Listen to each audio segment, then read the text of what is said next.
Good evening, everyone. Welcome to our webinar. Today, we're going to discuss a very important topic, which is how to empower employees in the workplace. So before starting our webinar, I would like to present myself along with our presenters today.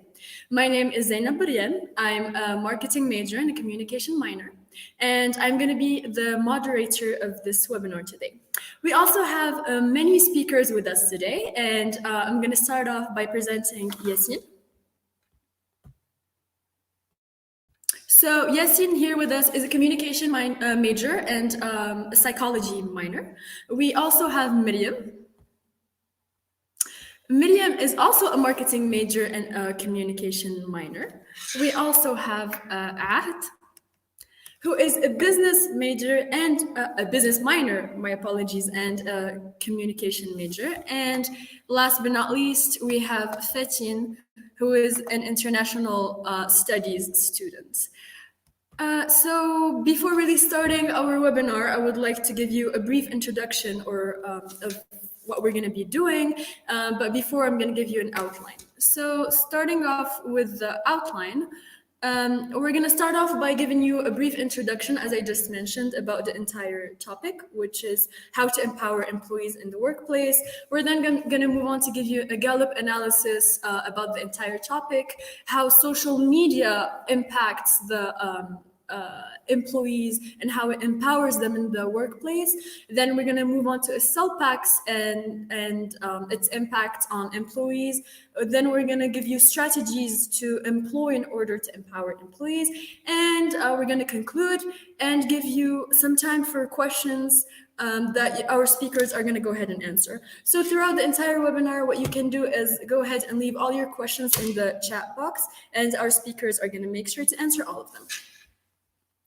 So as I just mentioned, I would like to give you an introduction about the topic. So employee empowerment can be defined as the ways in which organizations provide their employees with a certain degree of autonomy and control in their day-to-day activities.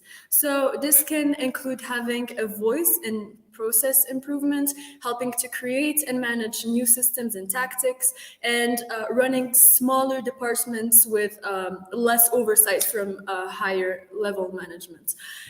So this was just a brief introduction about the topic, and we're going to go ahead and move on to our first speaker, who is Yassine, who's going to give us some more information about the Gallup analysis in this context. Stay tuned and enjoy.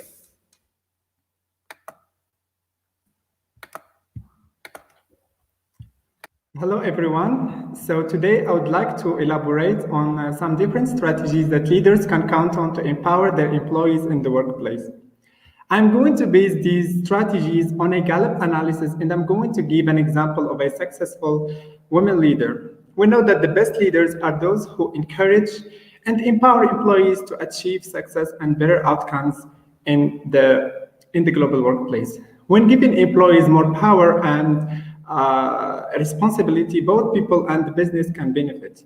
According to the Harvard Business Review, research has shown that when employees feel empowered at work, it's associated with stronger job performance, job satisfaction, and commitment to the organization.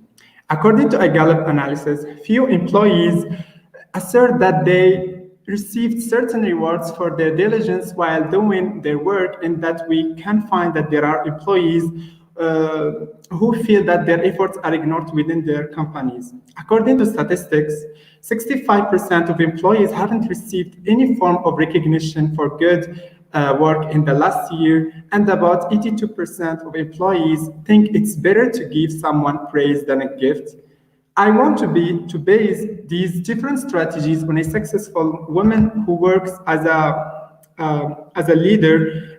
She's called Lolly Daskal, and who also meant to empower her employees in the workplace.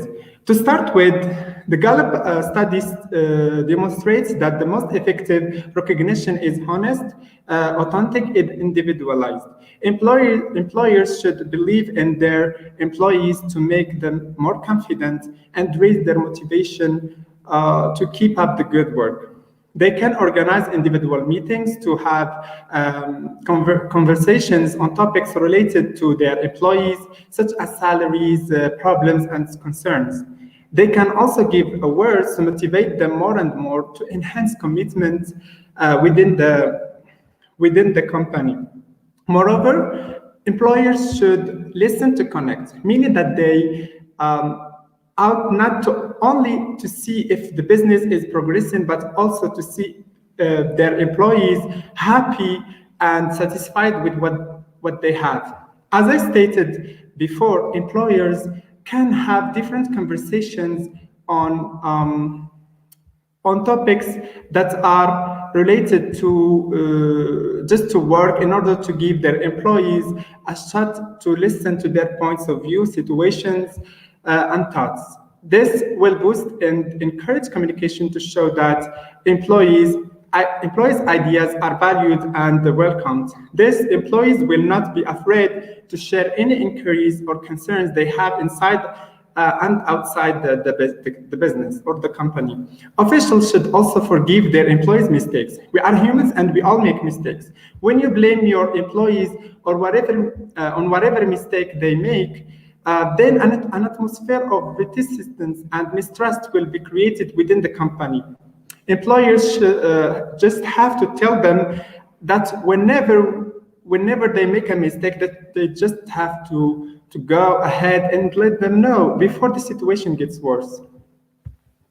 Employers do not have to fix the problems that encounter their employees during the work so that they can rely on themselves. What they can do instead is to push their employees towards solutions based on their own experience on the specific file to make them solve the problem rationally and reasonably. Daskal, in her new book, The Leadership Gap, tries to show that empowering one's employees should be tied up with navigating and leaning them towards solutions, but not with fixing their problems.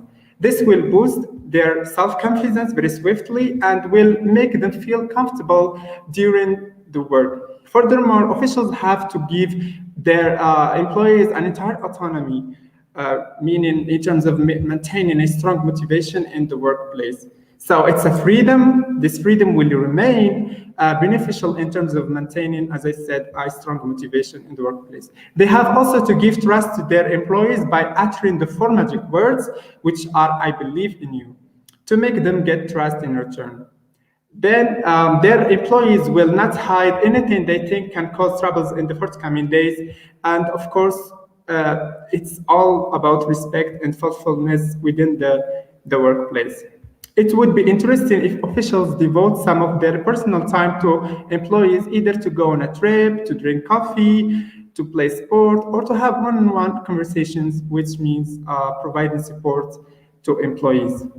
Employees should be valued to keep motivation during the work, and this will be attained by showing respect as precious praise. When employers show respect to their employees without scolding at them or belittling their efforts at work, then can even continue working despite being exhausted because they see that a boss is a good person who deserves to get his business boomed. Practicing these ongoing strategies will advocate employers to empower their employees even more in the workplace to achieve success and run a booming business or company that is based on communication, leadership, and commitment. Thank you, Zainab.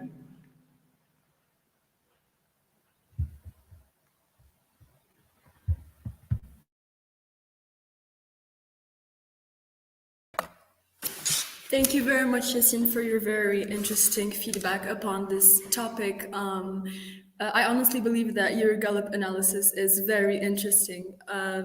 I now want to go ahead and leave the floor to Miriam, who's going to tell us about how social media impacts the empowerment of employees in the workplace. So, Miriam, the floor is yours.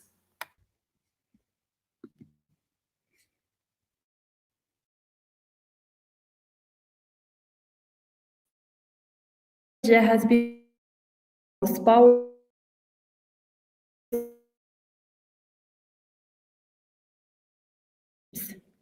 When we hear social media, we think about communication. This is why I strongly believe that social media can empower employees in the workplace. Now, let's give some statistics that will prove that social media can really help employees to get empowered. According to Economic Times website, the overall time spent on social media is 2 hours per day. Companies it so they can employees. I am going to cite now some why social media are important. Social media is the key behind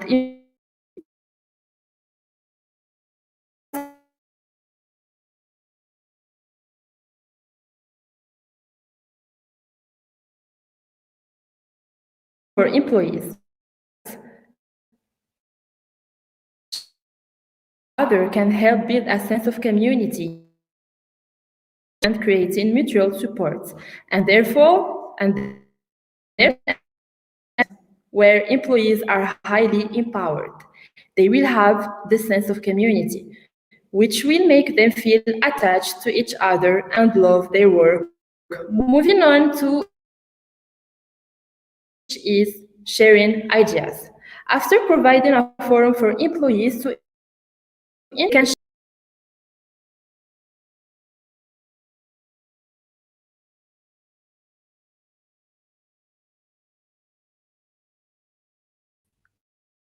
this is a powerful tool. This Miriam, we're having some trouble. We're having some connection trouble. Would you mind just repeating the last sentence you just mentioned? Sorry for cutting you off. Yes, sorry for this technical issue. I was saying that sharing ideas is a powerful tool to employees because it creates a certain kind of connection. Giving them the opportunity to express themselves will make them love the environment where they work in and be more productive.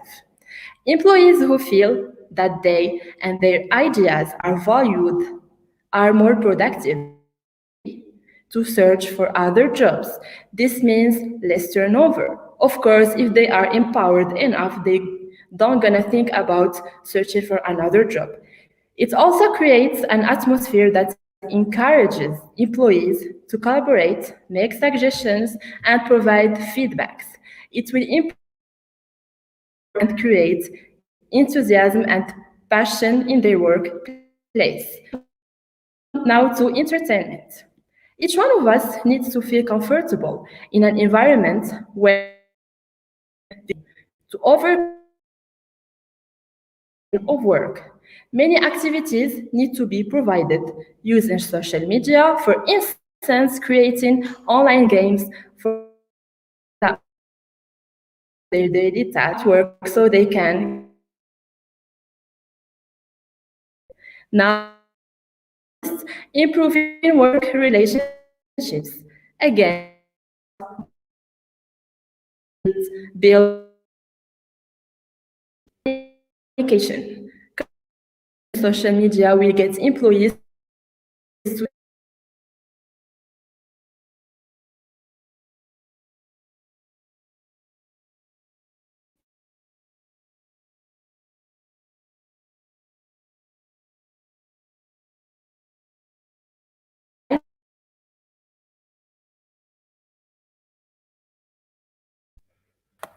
We once again cannot really hear you well, Miriam. Would you mind repeating it one more time? Apologies. sorry again for this technical issue. I was covering the last part about the main reasons behind why social media is an important tool to empower employees during the workplace. The last one was transparency. On a public social networking, there is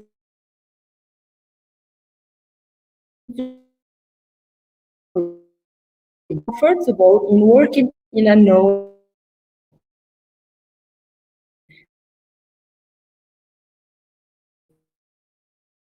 need to rights to confidential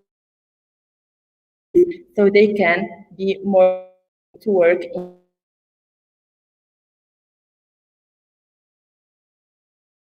It is a relationship of trust.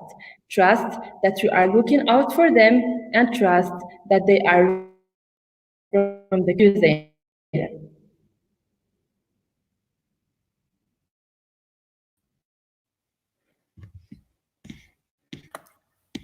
Thank you very much, Miriam, for your very interested feedback upon this subject. This is just a quick reminder to our viewers that we today are talking about how to empower employees in the workplace. And I would like to welcome once again our new viewers who just joined to watch our webinar. So we just talked about the Gallup analysis, and then Miriam talked to us about how social media impacts the empowerment of employees in the workplace.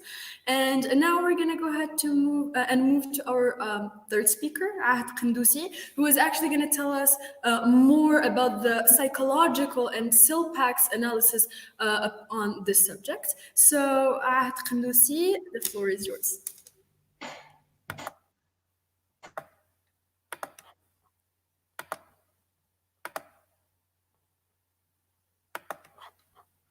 Thank you, Zinab. Thank you, everyone, for your insightful feedback.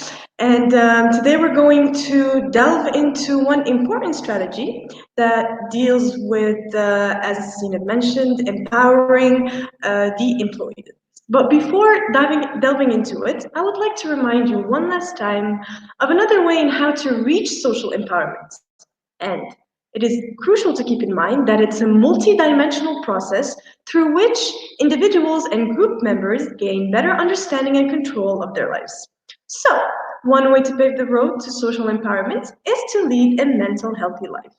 And that is why mood is a targeted variable that should be monitored throughout everyone's mental stability, and that will actually empower the employees in the workplace. So every workplace should forge a sense of identity and self-worth of employees through the Swedish invention known as SELPAX. The best employees look for the best workplace, and that is why, before starting to work, SELPAX allows the employees' mood to be measurable. Every one of the employees can click on the green button for a good mood that they feel in their workplace, or red if it's prerogative. All records get translated to the KPI, which stands for a Key Performance Indicator Chart. The KPI model translates the clicking done by the employees into accurate statistics of the mood by each employee. Managers and higher position individuals discuss the employee mood report, and this allows them to incorporate new ideas and tactics that will empower the employees. So as you can see in here, the trend analysis, it shows exactly where the mood is heading. In here we have all the managers that are talking about how to interpret the results from the green button and the red button. And the managers in here actually create a discussion think tank where they can talk about what is best for their employees and how they can stop this red button from occurring a lot. What are the strategies that they should use? This is really important. Why is it important? Because it dismisses the hierarchical system of work, and managers, they need to consider the issues that the employees feel. So the hierarchical system, which is the top-down model system, is non-existent anymore, and it helps the managers and the employees to develop a very good sense of collaboration and discussion. Here, as we can see, the main task is not given anymore by the boss only, because now the employees can also have a voice in their concerns and in the tasks that they have to talk. Thanks to SELPAX, the employee mood metric trains the managers of the company to do the following. First and foremost, they create a scorecard of all employees' mood as results, and they compare it to the previous week and to today's week. This enables us to have a really good sense of the output that is given by the employees. Second, the HR managers, they can carefully read the KPI results and they can bring it into productivity in the board meetings. As I mentioned earlier, the top-down design doesn't exist anymore. This leads consequently to richer conversations between employees and managers. And now let's all discover together how the CELPACs, the success of CELPACs. First, it had the success in the, so this is a case study of the employee mood, and now the employees, they want to try it in their company. And an example of a company is Dalent. Dalent is a company that is found in a competitive high-tech sector, which produces flavorings for foods and beverages. The HR director wanted to quantify the insights of employees in the workplace, and he came across the CELPACs device, and he was able actually to gain all the daily insights from the employees. Zina, please, can you mind showing the picture of the Dalens company that uses the CELPACs device? I believe our viewers. Thank you very much. So in here, as I mentioned before, this company used the CELPACs device to actually measure the mood that the employees are feeling. And this is really important. Why? Because it now carries the company's name's logo of happiness is in a click. So that's how much impact actually CELPACs has on this company. For every employee who enters in the company, they just need to click either the red or the green button. The company Dallas was able to translate its success into the following points. Work satisfaction is important to us and we want to cultivate it.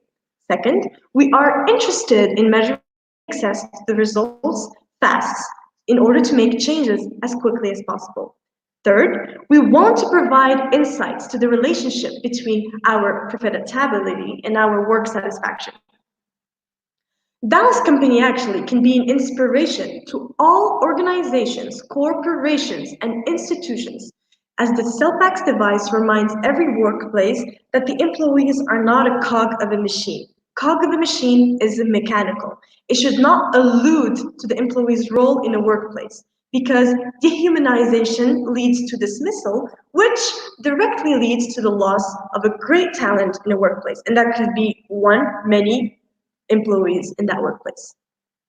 So in all, CELPACs reminds every workplace to integrate the power of emotion as a major factor that seeks to develop the best long-range productivity line for an employee.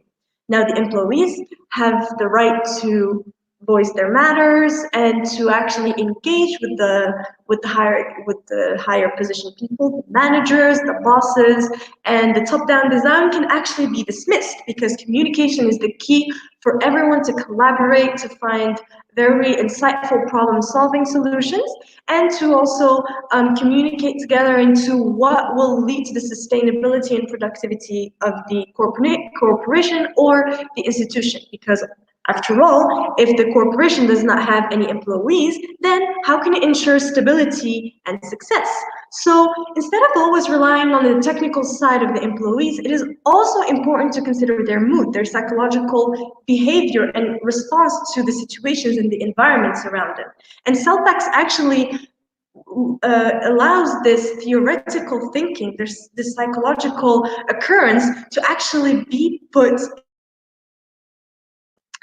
And so thank you a lot for your time and your patience, and please check out the link below that Zina will display. It leads you directly to the CELPACs website, and it can tell you in all details how to initiate it, how to actually put it into practice, when to click, how to click, and how to interpret the results that are directly translated into the KPI model. Again, remember, it's not only about the skills, also the mood should be considered. We are all humans. Thank you very much, Zina.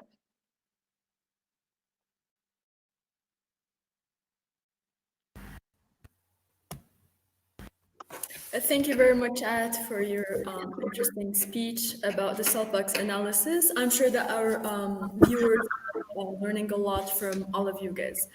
Now I'm gonna go ahead and leave the floor to our last speaker, Fatin bin Siddiq, who is gonna give you viewers some tips and strategies to make sure to empower your employees in the workplace. And just stay tuned with us and enjoy our last speaker's speech.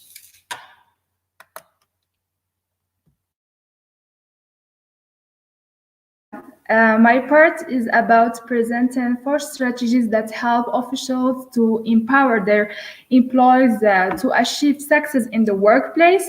These strategies are show trust, set clear expectation, praise efforts when given feedback, and communicate often. So let's start with the first one, show trust. In employees is crucial because this reinforces the relationship between officials and employees in the labor market, and therefore it will be good for the officials to sometimes give some task to them, such as organizing meetings or reviewing some important documents in order to show that they are available to improve their skills. The second strategy is prize effort when given feedback. I think that the employees who do a good job deserve appreciation and reward for that because they help the officials to reach the desired goal in the work. Hence, it would be a good idea to give them some gifts, whether material or moral. As Megan Barrow said in Forbes, recognition should match effort and result, or it loses meaning. So, giving them words to thank and congratulations, or gifting them a certain thing like flowers and gifts on their special occasions, such as a wedding anniversary or birthday, would show them a lot of respect and appreciation. I personally find that the employees deserve to praise them with a few words and thank them for the work they did, because this method is effective and affects positively and makes them happy. Now we will move to the third strategy, which is set clear expectation. We all know that the workplace always has clear goals, and therefore officials should always divide the task between the employees clearly and precisely, because this helps them to understand their role in completing the purpose in the right way. Also, officials should allow them to ask about what is ambiguous to their part to submit their observations. And in the end, they have to show them expectations which they expect from them, and they must set the deadlines for what is required of them. In this way, every the responsibilities that belong to them without loss or misunderstanding. And the last strategy is communicate often. We know that communication between employees and their officials is a mandatory tool. So the means of communications help employees to express their views and share their ideas, because it's really an opportunity for the organization to benefit from their skills and innovations. Thank you, Zainab.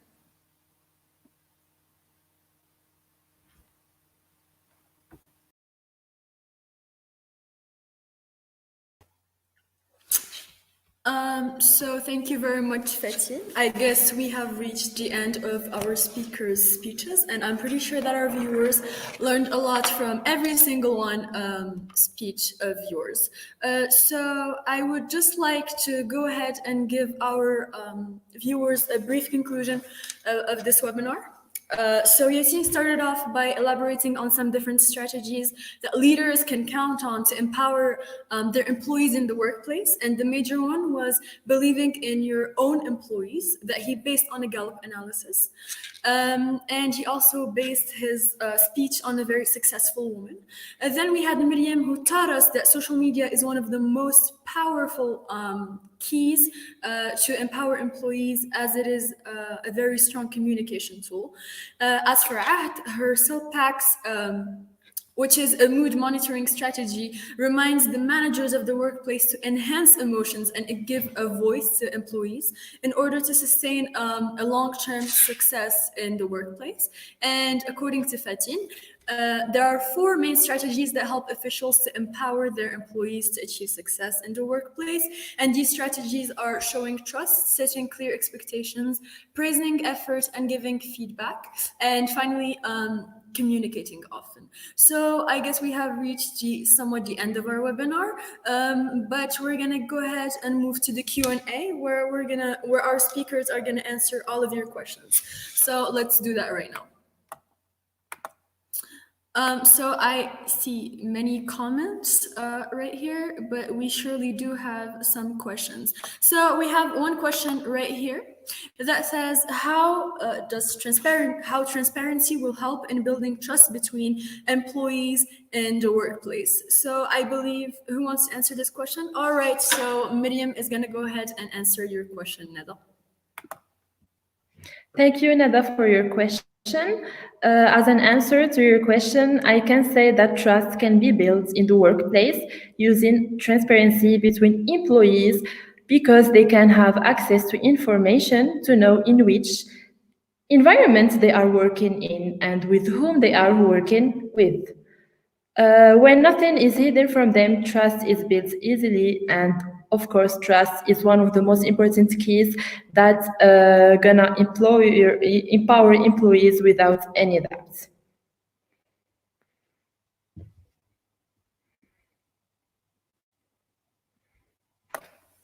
Thank you very much, Neda. Thank you very much, Miriam, for your answer. So we have another question right here from Kenza. It says, what is the link between social media and the empowerment of employees? So I guess this question is going to be answered by Fatin. So Fatin, the question is, what is the link between social media and empowerment of employees? Or would Miriam rather answer this question? Anybody wants to answer? Okay, Miriam. There is a very strong link between and the empowerment of employees. Of course, we all know that social media is used mainly to communicate with customers, but we don't have to forget that social media is also an important way of communication. And communication is, as I said before, is the key of empowering. It creates a between employees in the workplace and between officials also.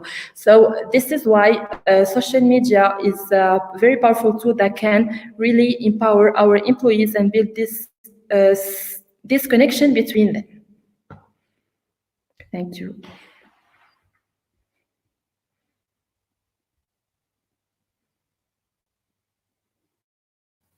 Thank you very much, Miriam, for your answers. So we have another question from Smail that says, how to set clear expectations accurately?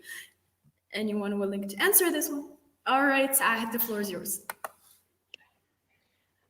Thank you, Ismail, for your question, a very insightful one. I will repeat it again. It says how to set clear expectations accurately. This is a really important question. Why? Because setting expectations or goals everyone can do that, but how precise or accurate, it all depends on how you view it from a specific perception or from the perception that you decide to take. So if I were to discuss about the topic I mentioned, one way to set clear expectations is to actually know exactly how you're going to structure your ideas, structure your plans. Plans are very important. It's not about having one plan, it's about having many plans accordingly together. And those plans will enable you to clearly and accurately project into whatever goal you have to reach. Again, it's setting your expectations accurately. The keyword is in accuracy, and is the higher the precautions you take, the more accurate you become. So whether you're dealing with plans or dealing with a list of priorities or managing exactly what you have to take first, second, and third. Those are very, very important ways into how to set clear expectations. Thank you, Smail, and thank you. Thank you for your answer, Ahd, and thank you, Smail, for your question. We also have another question about the Gallup analysis. And it states, how impactful is the Gallup analysis in the workplace of the employees? So I guess, Yassine, this one's yours. So I hope I will answer your question. So how impactful is the Gallup analysis on the workplace of the employees? I can say that according to the Gallup analysis, we find that it has discovered that one of the most important factors in creating a high performance workplace is instilling a high development culture, which means one that values the growth of individuals. Employers should always grant and elaborate on the process of empowering their employees in order to make sure that their work is valued and that their efforts are always crucial in the workplace, no matter what strategy is used during the work. This is why the Gallup research shows that when employees now strengths, they are more engaged, nearly 6 times more, have higher performance, and are much less likely to leave their company. It is based on the concept that leaders should believe in their employees to make them more confident and raise their motivation to keep up the good work. So thank you, Aya, for your question, and thank you, Zainab. Thank you, Aya. Thank you, Yassine. We have another pretty long comment that I just saw, but let's go ahead and read it all together. So we have Ms. Amal who asked, how do you link the psychological state of employees to empowerment and performance in the workplace? Ahd Khandoussi, go ahead. With us the comment or the question actually that says, how do you link the psychological state of employees to empowerment and performance in the workplace? As I mentioned earlier in my topic, psychological cases or psychological thinking in general is really theoretical. So how do we actually need to put it into practice?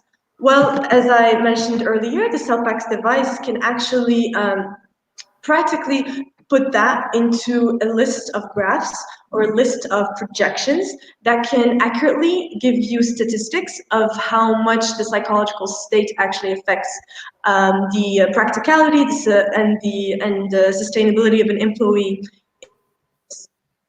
Also, the psychological states, we should never underestimate it, because as I mentioned before, we're not cogs of a machine, we're very humans, and the mood can really play on how we're going to perform a certain task. And so in dealing with the second part of the question that says the performance in the workplace, well, if you have a good mood, you have higher chances of performing better. And again, the KPI model displays that into real statistics. The Self-Packs device website actually gives over 10% boosts for each employee who checked a green button and liked the workplace. So monitoring the mood of a person can actually really impact on their skills. It's really not at a point of time, you do not only stick to the skills, because skills can be taught and they can be learned, but then the mood of the individual really can impact it if the person does not know how to monitor it. And that is where the whole question of monitoring comes in. And that is why the Self-Packs device displays it. Thank you for this question, Amel Bonani, and Zineb, the floor is yours. So we're going to move on to our last question from Khawla. And Khawla just said, first, you did a great job, guys. I really enjoyed and learned a lot from the presentation. Thank you, Khawla. And my question is how to set expectations accurately. So this is going to be our last question for the sake of time. And who is willing to answer this last question? Fatin, the floor is yours.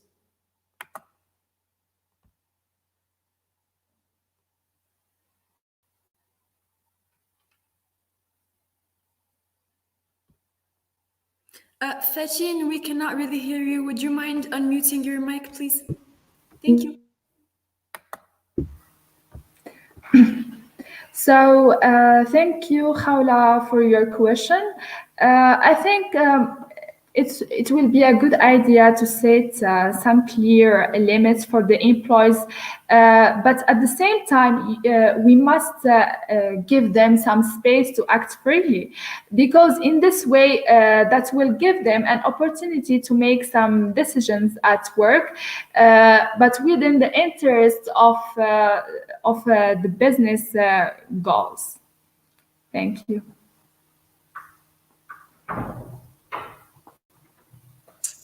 All right, so I hope that we answered, I'm pretty sure that we answered all questions right here. And I would like to thank all of our viewers for tuning in with us, and all our speakers for giving us so much interesting information about this topic. I believe that, as I just mentioned, that so many people learned a lot from you guys because you guys offered them a lot of different perspectives on the same topics. So thank you very much. And this is going to be the end of our webinar. Have a great weekend. Thank you.